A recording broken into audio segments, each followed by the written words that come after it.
लेकिन दुर्भाग्य क्या, गांधी को तो भगा दिया, अंग्रेजियत को इसी देश में रखा। और गांधी जी जब अंग्रेजियत की व्यवस्था पर टिप्पणी करते थे तो उनकी सबसे कड़ी टिप्पणी थी 1908 और 1909 में उन्होंने पार्लियामेंट्री डेमोक्रेटिक सिस्टम को वैश्या कहा था और बांझ भी कहा। और उन्होंने कहा था कि ये जो वैश्यावृत्ति का तंत्र है, यही शब्द थे उनके 1908 और 1909 में। ब्रिटेन की पार्लियामेंट्री डेमोक्रेटिक सिस्टम का जब गांधी ने अध्ययन कर लिया पूरी तरह से, तो दो ही शब्द इस्तेमाल किए थे उसके लिए, ये वैश्या है और बांझ है। गांधी बहुत अहिंसक व्यक्ति थे, शब्दों का इस्तेमाल करने में भी वो हिंसा मानते थे, इसलिए उन शब्दों को उन्होंने ठीक से चुनाव करके ही बोला और बहुत गहराई से बोला था कि ये पार्लियामेंट्री डेमोक्रेटिक सिस्टम वैश्या है और बांझ है। और गांधी जी ने ये बात 1908-1909 में कही थी। 1947 में जब आजादी आई, गांधी मानते नहीं थे कि कोई आजादी आई। नोआखली से उन्होंने एक प्रेस स्टेटमेंट रिलीज किया था। आप में से शायद कम लोग जानते होंगे कि 14 अगस्त 1947 की रात को गांधी दिल्ली में नहीं, नोआखली में। दिल्ली क्यों नहीं आए? गांधी जी कहते थे कि ये आजादी नहीं आ रही है, ये सत्ता का समझौता हो रहा, और वो कहते थे कि मैं इसमें भागीदार बनना नहीं चाहता। और उन्होंने बाकायदा नोआखली से प्रेस स्टेटमेंट किया था कि इस देश की जनता ये बात ध्यान रखे कि 14 अगस्त 1947 की रात को जो सत्ता का बंटवारा हो रहा है उसमें मैं भागीदार नहीं हूं, इसलिए वो आए नहीं थे। सारे बड़े नेता दिग्गज दिल्ली में मौजूद थे, लेकिन गांधी नोआखली में। और उस समय वहां एक पत्रकार ने उनसे पूछा था कि बापू, आपने तो कहा था 1908 और 1909 में कि ये ब्रिटिश पार्लियामेंट्री डेमोक्रेटिक सिस्टम वैश्या है और बांझ है, तो गांधी ने कहा था उसमें 1% भी बदलाव नहीं करता, मैं आज भी मानता हूं कि ये वैश्या है और बांझ है। तो पत्रकार ने पूछा क्यों? तो उन्होंने कहा ये कुछ दिन के बाद तुमको पता चल जाए। और वो बात आज 50 साल के बाद साबित हो गई। वैश्या कौन होती है? वैश्या के दरवाजे पर राजा जाए या भिखारी, सबकी एक जैसी सेवा करती है। वैश्या के दरवाजे पर विद्वान जाए या बड़े से बड़ा अपराधी, सबकी एक जैसी सेवा करती है।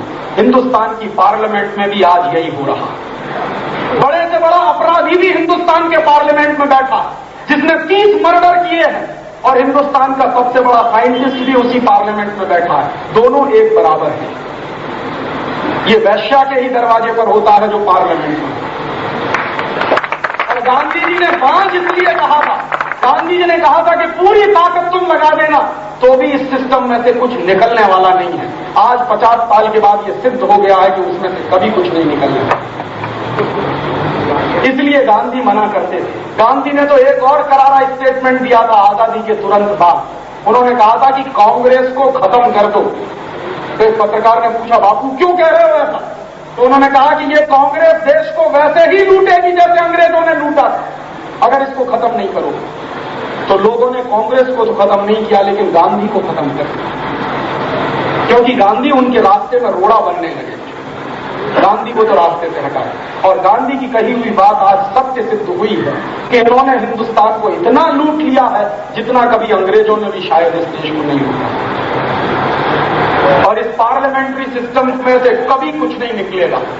आपने कभी सोचा कि ये पार्लियामेंट की बिल्डिंग इस देश में बनाई किसने? अंग्रेजों ने बनाई। 1925-1926 समझौता हो रहा, और वो कहते थे कि मैं इसमें भागीदार बनना नहीं चाहता। और उन्होंने बाकायदा नोआखली से प्रेस स्टेटमेंट किया था कि इस देश की जनता ये बात ध्यान रखे कि 14 अगस्त 1947 की रात को जो सत्ता का बंटवारा हो रहा है उसमें मैं भागीदार नहीं हूं, इसलिए वो आए नहीं थे। सारे बड़े नेता दिग्गज दिल्ली में मौजूद थे, लेकिन गांधी नोआखली में। और उस समय वहां एक पत्रकार ने उनसे पूछा था कि बापू, आपने तो कहा था 1908 और 1909 में कि ये ब्रिटिश पार्लियामेंट्री डेमोक्रेटिक सिस्टम वैश्या है और बांझ है, तो गांधी ने कहा था उसमें 1% भी बदलाव नहीं करता, मैं आज भी मानता हूं कि ये वैश्या है और बांझ है। तो पत्रकार ने पूछा क्यों?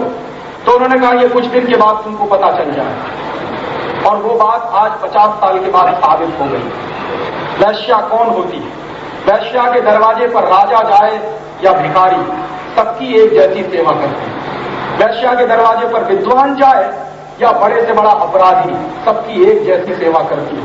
हिंदुस्तान की पार्लियामेंट में भी आज यही हो रहा है। बड़े से बड़ा अपराधी भी हिंदुस्तान के पार्लियामेंट में बैठा, जिसने 30 मर्डर किए हैं, और हिंदुस्तान का सबसे बड़ा साइंटिस्ट भी उसी पार्लियामेंट में बैठा है। दोनों एक बराबर हैं। ये वैश्या के ही दरवाजे पर होता है जो पार्लियामेंट में। और गांधी जी ने बांझ इसलिए कहा था, गांधी जी ने कहा था कि पूरी ताकत तुम लगा देना तो भी इस सिस्टम में से कुछ निकलने वाला नहीं है। आज 50 साल के बाद ये सिद्ध हो गया है कि उसमें से कभी कुछ नहीं निकलने। इसलिए गांधी मना करते थे। गांधी ने तो एक और करारा स्टेटमेंट दिया था आजादी के तुरंत बाद। उन्होंने कहा था कि कांग्रेस को खत्म कर दो। तो एक पत्रकार ने पूछा, बापू क्यों कह रहे हो ऐसा? तो उन्होंने कहा कि ये कांग्रेस देश को वैसे ही लूटेगी जैसे अंग्रेजों ने लूटा, अगर इसको खत्म नहीं करोगे। तो लोगों ने कांग्रेस को तो खत्म नहीं किया, लेकिन गांधी को खत्म कर दिया, क्योंकि गांधी उनके रास्ते में रोड़ा बनने लगे। गांधी को तो रास्ते से हटाए। और गांधी की कही हुई बात आज सत्य सिद्ध हुई है कि इन्होंने हिंदुस्तान को इतना लूट लिया है जितना कभी अंग्रेजों ने भी शायद इस देश को नहीं लूटा। और इस पार्लियामेंट्री सिस्टम में से कभी कुछ नहीं निकलेगा। आपने कभी सोचा कि ये पार्लियामेंट की बिल्डिंग इस देश में बनाई किस? अंग्रेजों ने बनाई। 1925-1926 में ये पार्लियामेंट बना। उसके पहले इस देश में वायसराय की काउंसिल होती थी, उस काउंसिल से पूरा देश चलता था। 1925-26 में पार्लियामेंट की इमारत बनी और सेंट्रल लेजिस्लेचर सिस्टम इस देश में शुरू हुआ। लेकिन ये जो पार्लियामेंट की इमारत है, कभी आपने इस पर गौर किया है ये गोल क्यों है? हिंदुस्तान का पार्लियामेंट गोल क्यों है? हमारे देश में जो भारतीय वास्तुशास्त्र है ना, उसके नियम के अनुसार गोल इमारतें सबसे अशुभ मानी जाती, सबसे खराब मानी जाती। भारतीय वास्तुशास्त्र में कभी भी कोई इमारत गोल नहीं बनाई जाती। मंदिर भी कभी गोल नहीं बनाए जाते, आधे गोल होते हैं, फिर पिरामिड स्ट्रक्चर होता है। लेकिन हमारे देश की सबसे महत्वपूर्ण इमारत ही गोल है, जबकि इस वास्तुशास्त्र के अनुसार वो सबसे अशुभ है, सबसे खराब है। क्यों? गोल जो होता है वो शून्य होता है, और शून्य में से हमेशा शून्य ही निकलता है और कुछ नहीं निकलता। तो 50 साल से इसमें से सिवाय शून्य के और कुछ नहीं निकला। और 50 साल से जिस इमारत में से सिर्फ शून्य निकल रहा है, उस इमारत को चलाने के लिए खर्चा कौन दे रहा? आप दे रहे हैं, हम दे रहे हैं। और कितना पैसा खर्च करते हैं? पार्लियामेंट अगर 1 मिनट के लिए चलती है तो 7,000 रुपया खर्च होता है उसमें 1 मिनट। और एक साल में कम से कम 8 महीने, 6 महीने, 8 महीने पार्लियामेंट चलती है। और एक दिन में कम से कम 6 घंटे, 8 घंटे पार्लियामेंट चलती है। उसका हिसाब अगर आप जोड़ें 1 मिनट के 7,000 रुपए के हिसाब से, तो सैकड़ों करोड़ रुपए का हिसाब बैठता है पार्लियामेंट के चलने का। और वो सैकड़ों करोड़ रुपए जो खर्च किए जाते हैं, वो किसकी जेब के? आपकी जेब के हैं, मेरी जेब। और वहां जो सैकड़ों करोड़ रुपया आप खर्च कर देते हैं, उसका नजारा आपने देखा है कभी? जब आपस में हिंदुस्तान की पार्लियामेंट के एमपीज लड़ते हैं तो आपने लड़ते हुए नजारा देखा है कभी? माने एक दूसरे की धोती उतारने में कोई कसर कम रह जाती है क्या? और कभी कभी तो ऐसा नजारा आपने शायद देखा नहीं हो, मैंने देखा। मेरे उत्तर प्रदेश की असेंबली में एक बार ऐसा अद्भुत हुआ कि ये जो माइक होता है, माइक के डंडे निकाल निकाल कर एक दूसरे के सिर तोड़ दिए लोग। और मेज पर जो पेपर वेट रखा रहता है, उस पेपर वेट को मारकर सभापति का सिर तोड़ दिया था मेरे उत्तर प्रदेश की असेंबली में। और बिहार की असेंबली में तो क्या क्या नहीं होता है, आप उसकी कल्पना नहीं करेंगे। और इनको चलाने का खर्च कौन देता है? आप देते हैं, हम देते हैं। 7,000 रुपए मिनट का खर्चा हम करते हैं। और मैं नहीं कहता, हिंदुस्तान की पार्लियामेंट में लोकसभा के जो स्पीकर संगमा साहब, उन्होंने अभी 2 महीने पहले एक स्टेटमेंट दिया। क्या स्टेटमेंट? उन्होंने कहा कि हिंदुस्तान की पार्लियामेंट में 90 से ज्यादा ऐसे एमपीज हैं जो नोटेड क्रिमिनल्स हैं, लेकिन वो पार्लियामेंट में। और हिंदुस्तान की तमाम असेंबलीज में, विधानसभाओं में 7,000 से ज्यादा ऐसे एमएलए हैं जो नोटेड क्रिमिनल्स हैं, माने जिन्होंने क्राइम किया, जिन्होंने अपराध किए, और ऐसे अपराध किए हैं हत्या करने वाले अपराध, कोई छोटे मोटे अपराध नहीं। तो हत्या करने वाले, अपराध करने वाले लोग पार्लियामेंट में बैठते हैं। जिनको तिहाड़ जेल में अंदर होना चाहिए था, वो पार्लियामेंट में बैठे हुए। और दुर्भाग्य से आप ऐसी पार्लियामेंट को झेल रहे हैं और चला रहे हैं। काहे की डेमोक्रेसी है और कौन सी डेमोक्रेसी है? और इस देश में अब तो ये फैशन और शगल बन गया है, जो जितना बड़ा अपराधी वो उतना ही बड़ा टिकट का दावेदार। और कोई राजनीतिक पार्टी चुनौती देता हूं मैं कि उनको ये कह नहीं सकती कि उनकी पार्टी में अपराधी नहीं है। हर पार्टी सबसे पहले अपराधियों को टिकट बांट रही है। माने सारी की सारी राजनीति ऐसी सड़ गई है कि सिवाय अपराधी के वो काम नहीं चला सकते। तो ऐसे नेताओं को नेता कहें जो अपराधियों के दम पर बंदूक चलाते हैं, और इनको आप नेता कहते हो इस देश का। एक एक पार्लियामेंट के एमपी का एक एक महीने का खर्चा 40,000 रुपए का है, और 40,000 रुपए के खर्चा एक एक एमपी इस देश में करता महीने भर में, उस पर भी पेट नहीं भरता। तो अब एमपी कह रहे हैं कि हमारी तनख्वाह बढ़ा दो, हमारा टीए बढ़ा दो, हमारा डीए बढ़ा दो। और कितना बढ़ाने की बात चल रही है? 70,000 रुपए महीना करवा रहे हैं। और मैं आपको दे रहा हूं, पूरी चुनौती से ये कह रहा हूं कि जिस दिन हिंदुस्तान के एमपी की तनख्वाह बढ़ाने वाला बिल आएगा, मुश्किल से 15 मिनट लगेंगे और वो पारित हो जाएगा। सब पार्टियों के एमपी एक दिशा में खड़े होंगे और सब उसको पारित करना।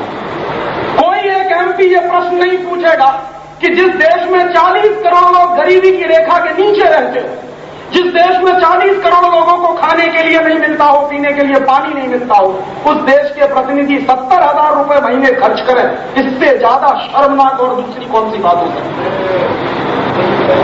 लेकिन ये आपकी आंखों के सामने है और चल रहा है। जब जब नेताओं की तनख्वाह बढ़ाने का मसला आता है, सारी पार्टियां एकजुट होकर उसको पारित करा लेती हैं। जिनको आप नेता कहते हो उनको मैं वेतन भोगी क्लर्क मानता हूं, क्योंकि जो वेतन भोगी क्लर्क होता है वो हल्ला करता है मेरी तनख्वाह बढ़ाओ, मेरा डीए बढ़ाओ, मेरा डीए बढ़ाओ, मेरा एचआरए बढ़ाओ। ये अपने आप को नेता कहलाने वाले लोग भी वैसे ही करते हैं जैसे वेतन भोगी क्लर्क करता है।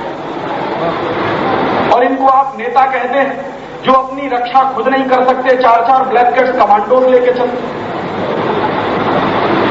और हिंदुस्तान के सिर्फ 10 ऐसे एमपीज हैं पार्लियामेंट में जिनके 1 साल की सुरक्षा का खर्चा 300 करोड़ रुपए है, सिर्फ 10 एमपी।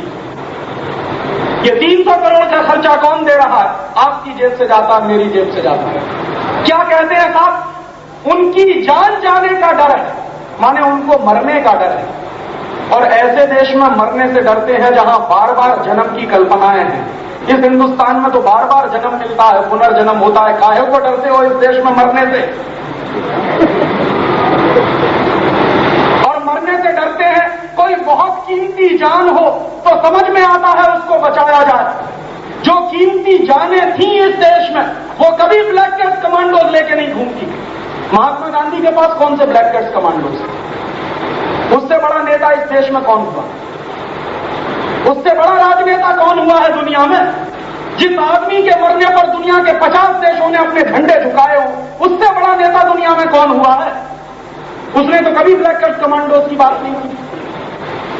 सरदार भगत सिंह के पास तो कभी ब्लैक कैट्स कमांडोज नहीं, चंद्रशेखर आजाद के पास तो कभी ब्लैक कैट्स कमांडोज नहीं, नेताजी सुभाष चंद्र बोस को तो कभी ब्लैक कैट्स कमांडो रखने की जरूरत नहीं थी अपनी सुरक्षा में। तो ये इतने बड़े बड़े लोग जो सीधे ब्रिटेन की साम्राज्य शक्तियों से लड़ रहे थे, जिनका दुश्मन उनके सामने खड़ा होता था और जिनके एक एक पल डर था मौत का, जिनको एक एक पल डर था कि कब अंग्रेजों की गोली आएगी और कब पार चली जाएगी सीने से, उन्होंने कभी ब्लैक कैट्स कमांडोज नहीं रखे। और ये कल के दुम छल्ले लोग जिनको ठीक से साइकिल चलाना भी नहीं आता था 2 महीने पहले, अब 4-4 ब्लैक कैट्स कमांडोज लेके घूमते और कहते हैं। नेता तो इस देश में एक ही था, सुभाष चंद्र बोस। ये तो सब वेतन भोगी क्लर्क हैं। दुर्भाग्य से आपने इन्हीं को नेता कहना शुरू कर दिया। इनमें से नेता कोई है जो अपनी सुरक्षा नहीं कर सकता, वो देश की क्या रक्षा करेगा? जरा इस मोटी सी बात को समझिए कि जो प्रधानमंत्री, जो मुख्यमंत्री, जो रक्षा मंत्री, जो वित्त मंत्री अपनी सुरक्षा नहीं कर सकता, वो देश की रक्षा क्या करेगा? ये तो सब नाटक है, आपको बेवकूफ बनाने का, आपको बर्बाद करने का, आपकी जेब से निकाले हुए पैसे को बर्बाद करने। और इसलिए मैं कहता हूं कि ये parliamentary democratic system Gandhi ji के कहे अनुसार वैसा ही है जो गांधी जी ने कह दिया। 50 साल से इसमें से कुछ नहीं निकला। 50 साल पहले जो देश की समस्याएं थी वो 50 साल बाद भी। 50 साल पहले पीने के पानी की समस्या थी, आजादी के 50 साल के बाद 2 लाख गांव में पीने का पानी नहीं। 50 साल पहले इस देश में 2-2.5 करोड़ लोग बेरोजगार थे, 50 साल के बाद 16 करोड़ हो गए। 50 साल पहले इस देश में 4-5 करोड़ लोग गरीब थे, 50 साल के बाद 40 करोड़ हो गए। एक भी समस्या का समाधान नहीं।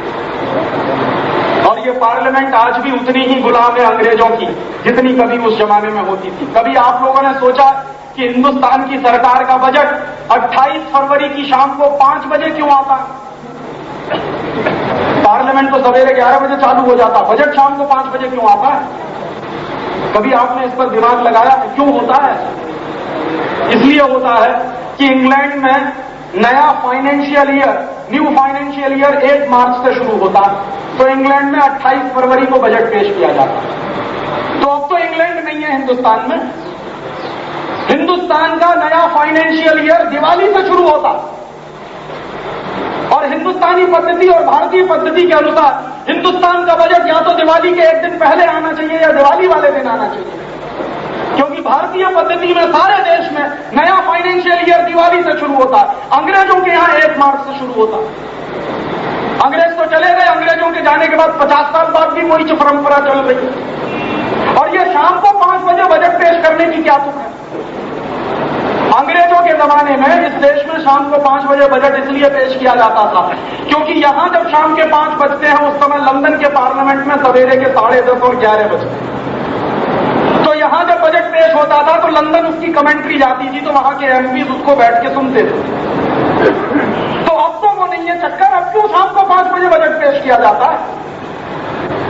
लेकिन गुलामी इतनी जबरदस्त है इन नेताओं के दिमाग में भी कि किसी को यह प्रश्न सूझता नहीं है कि ऐसा क्यों कर रहे हैं, उसके पीछे कारण क्या है। अंग्रेजों के पार्लियामेंट में शनिवार और इतवार की छुट्टी होती है, हिंदुस्तान में भी वही है, शनिवार और इतवार की छुट्टी। और यहां कहते हैं संडे संडे, संडे का माने क्या होता? यूरोप के देशों में कभी कभी कोई दिन सूरज निकलता है, तो जिस दिन सूरज निकलता है उस दिन संडे। हिंदुस्तान में तो एवरी डे संडे। यहां तो रोज सूरज निकलता है, और आज निकला है तो कल भी निकलेगा, कल निकला है तो परसों भी निकलेगा, परसों निकला है तो नरसों भी निकलेगा, 4 महीने बाद भी निकलेगा, साल भर बाद भी निकलेगा। यहां ये संडे मंडे का चक्कर क्या है?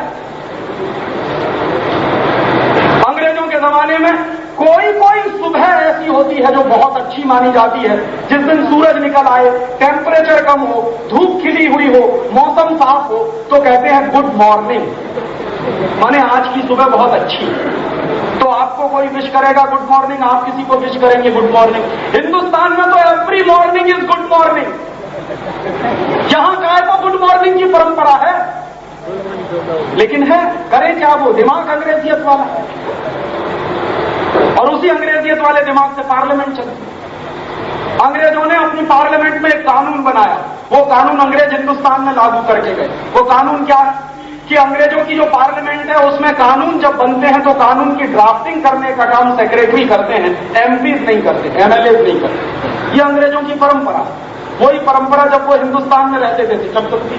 अब आजादी से 50 साल आ गए हैं तो भी हिंदुस्तान में यही चलता है। पार्लियामेंट में जितने एमपीज जाते हैं या असेंबली में जो एमएलए जाते हैं वो कानून की ड्राफ्टिंग नहीं करते, कानून की ड्राफ्टिंग सेक्रेटरीज करते हैं। एमपीज और एमएलए सिर्फ उस पर डिबेट करते हैं और कुछ नहीं करते। अंग्रेजों ने बनाई थी वो परंपरा, उनके अपने हिसाब से उन्होंने बनाई, हम क्यों उसको चला रहे हैं? कौन से तर्क है उसको चलाने के पीछे? और कोई भी राजनीतिक पार्टी इन मूल प्रश्नों को नहीं उठाती क्योंकि किसी को फुर्सत नहीं है। सत्ता की दौड़ से, कुर्सी की दौड़ से किसी को भी बाहर आने की फुर्सत नहीं है, और इसलिए ये सवाल वैसे ही गड्ढे में डाले जाते हैं जैसे अंग्रेजों के जमाने में पढ़ते रहे। इसलिए पूरा का पूरा पॉलिटिकल स्ट्रक्चर आपका गुलामी वाला है, पूरा का पूरा जुडिशियल स्ट्रक्चर जो न्याय का तंत्र है वो गुलामी वाला है, पूरा का पूरा शिक्षा का तंत्र गुलामी वाला है, और पूरा का पूरा आर्थिक तंत्र आपका गुलामी वाला है। और जो कुछ गुलामी थी अंग्रेजों के जमाने में उससे कई गुना ज्यादा गुलामी अब बढ़ाई जा रही है। अंग्रेजों के जमाने में क्या होता था? ईस्ट इंडिया कंपनी और अंग्रेजों का माल गांव गांव में बिकता था। आज क्या हो रहा? परदेशी कंपनियों का माल गांव गांव गली गली में बिकता है। ईस्ट इंडिया कंपनी का माल लोग क्यों खरीदते थे? क्योंकि अंग्रेजों का माल क्वालिटी वाला है, हिंदुस्तानी माल घटिया है। आज भी वही तर्क है। विदेशी माल क्यों खरीदते हैं? क्योंकि उसमें क्वालिटी है और स्वदेशी माल घटिया होता है। पलट के जब मैं किसी से पूछ लेता हूं कि भाई क्या क्वालिटी है परदेशी माल में, तो किसी को नहीं मालूम कि क्या क्वालिटी, बस इतना ही कहते हैं क्वालिटी। और कितना परदेशी कंपनियों का माल हम सब आज खरीदते हैं। अंग्रेजों के जमाने में भी उतना नहीं खरीदा जाता था जितना आज खरीदा जाता है, आजादी के 50 साल के। सवेरे सवेरे सो के उठते हैं, परदेशी कंपनियों की चाय पीते हैं सबसे पहले, book bond, Lipton, red level, Taj Mahal, T city, ITC, Godfrey Phillips, इतनी सारी चाय कॉफी पी के फिर उसके बाद दांत साफ करते हैं, कॉलगेट, क्लोजअप, सिबाका, ऑर्गन्स, ग्लीम, ग्लो, ढेर सारे टूथपेस्ट और उसके साथ टूथब्रश। फिर उसके बाद दाढ़ी बनाने जाते हैं तो पामोलिव का जवाब नहीं। कपिल देव कहता डिरेस्मिक का, ब्लेड, विल्किंसन सॉर्ट का, बिल्टेक का, तमाम तरह का आफ्टर सेव लोशन सब परदेशी। उसके बाद नहाने के लिए जाते हैं तो साबुन, Lux, Liril, Rexona, Pears, Sunlight, Camay, Palmolive, Johnson and Johnson, क्या क्या नहीं दिखता इसमें। उसके बाद कपड़ा धोने के लिए सर्फ, रिन, एरियल, अल्ट्रा, माइक्रो सिस्टम सब परदेशी कंपनी। उसके बाद पहनने के कपड़े, रेंगलर का जीन्स, एडिडास का शर्ट, बटरफ्लाई का, बाटा का, प्यूमा का लोगो। हमारे देश में कुछ साल पहले एक परदेशी कंपनी आई, उसने क्या फैशन चलाया, एकदम टाइट जीन्स और एकदम टाइट शर्ट, और इतनी चुस्त होती थी कि चढ़ती नहीं। तो लड़कों को मैं देखता था कि लेट लेट के चढ़ाते। अब कुछ दिन के बाद एक दूसरी कंपनी आई, उसने फैशन बदल दिया, एकदम ढीली पैंट और एकदम ढीली शर्ट, और इतनी ढीली कि एक में दो आ जाए। अब आप किसी से पूछो कि भैया क्या पहने हो, कहेगा बैगी। बैगी का माने क्या होता है हमको नहीं मालूम, बस पहने हुए। अंग्रेजी में एक शब्द होता है, उसको कहते हैं बैगर। बैगर का माने होता है भिखारी। और उसी अंग्रेजी में एक दूसरा शब्द होता है बैगी। बैगी का माने होता है the man who appears to be a beggar. एक आदमी जो दिखने में भिखारी जैसा लगता हो उसको कहते हैं बैगी। और हमारे नौजवान तो चढ़ाए घूमते कहते हम तो बड़े स्मार्ट।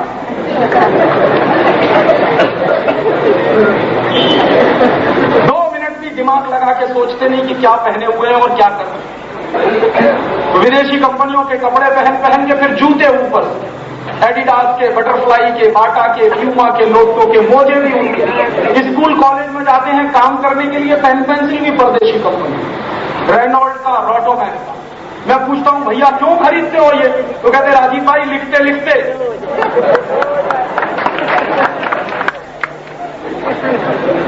अगर लिखते ही लिखते सब हो जाए तो हिंदुस्तान के स्कूल कॉलेजों का तो घंटाधार होने वाला है। आप बच्चों को वहां लिखते ही लिखते सब करने के लिए भेजते हैं कि पढ़ने लिखने के लिए भेजते हैं? और वो पेन पेंसिल खरीद के इस्तेमाल करके घर वापस आते हैं ऑफिस से, कॉलेज से, चाय कॉफी पीते हैं, नाश्ता करते हैं, ब्रिटानिया का बिस्किट, कैडबरीज का, नेस्ले का, मारी का।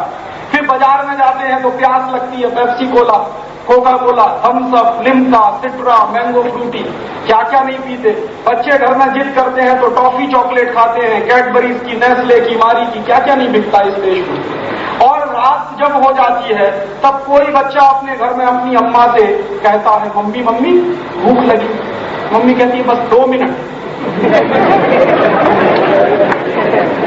2 मिनट में सड़े मैदे की मैगी बना के दे। अभी कोई बच्चा अपनी अम्मा से भाखरी नहीं मांगता, दूध नहीं मांगता, सब्जी नहीं मांगता, दाल नहीं मांगता, सड़े मैदे की मैगी मांगता, और अम्मा भी बना के देती है। और पेट नहीं भरता तो अंकल्स का चिप्स, रफल्स का, हॉस्टेस का, टॉप रेमन का, क्या क्या नहीं मिलता है। और मेरे जैसे लोग को तो बहुत क्रोध आता।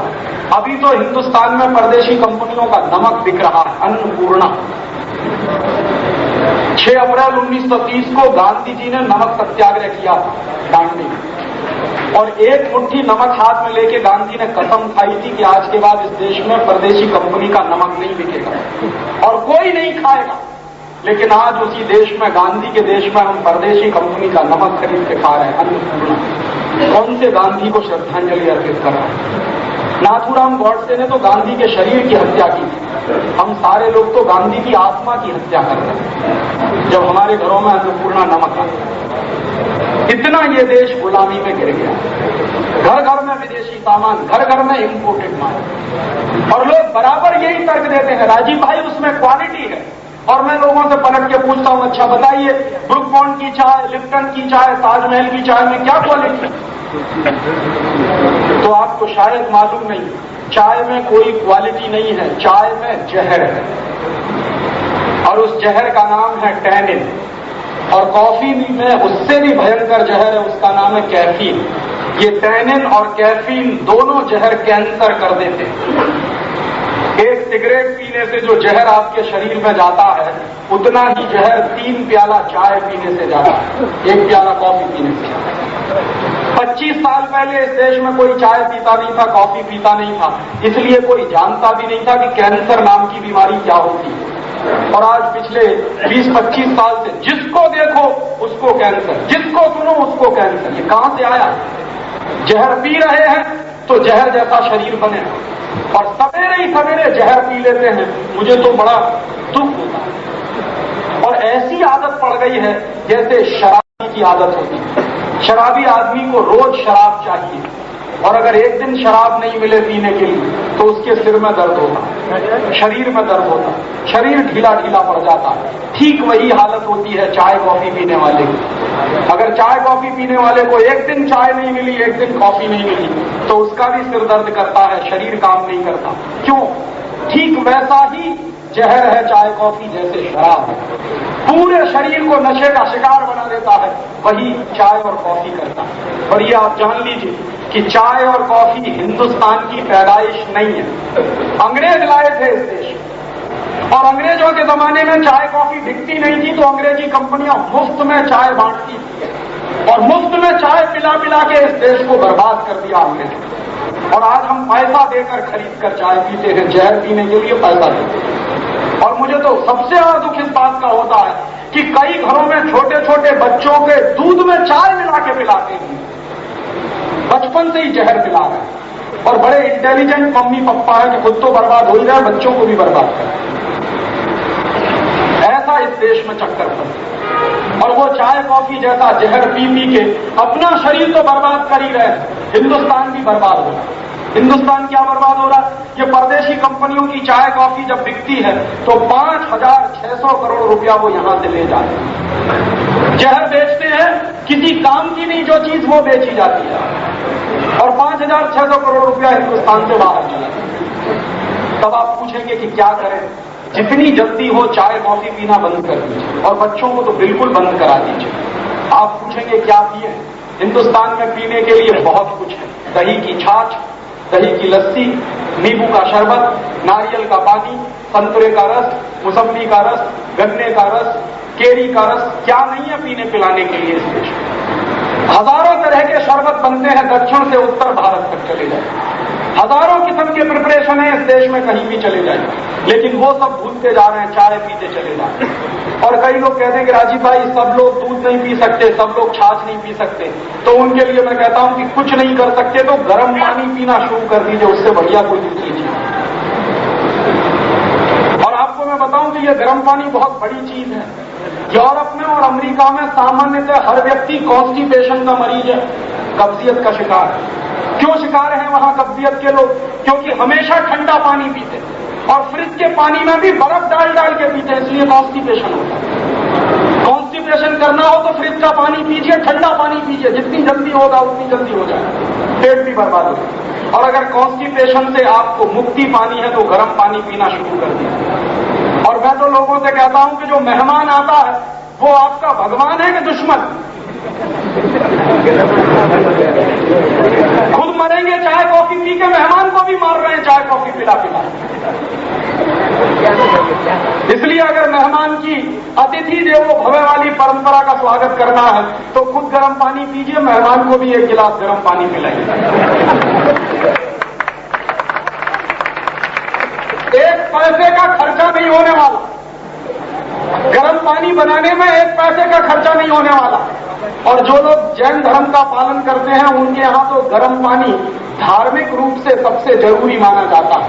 ये धार्मिक रूप से जो जरूरी माना जाता है वो बहुत वैज्ञानिक चीज है, वो कोई छोटी मोटी चीज है।